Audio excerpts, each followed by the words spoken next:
Welcome back to our channel. In this video, we'll guide you on how to enable all media auto-download when using mobile data on WhatsApp.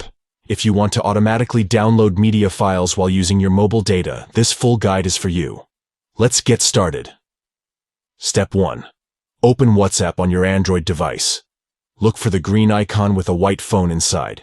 Step 2. Tap the three dots located at the top right corner of the page. This will open a menu with additional options. Step 3. From the menu, select Settings. This will take you to the WhatsApp settings page. Step 4. Tap Storage and Data to access the storage and data settings. Step 5. Under the Media Auto Download section, tap When using mobile data. This allows you to customize your media download preferences when using your mobile data. Step 6. Mark the All option. By doing this, you will enable auto-download for all types of media when using mobile data. Step 7.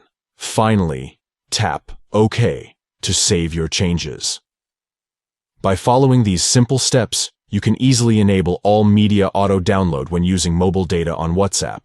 This will ensure that you receive all media files without any hassle, even while using your mobile data. If you found this guide helpful, don't forget to give this video a thumbs up and subscribe to our channel for more useful tutorials and tips. Thanks for watching.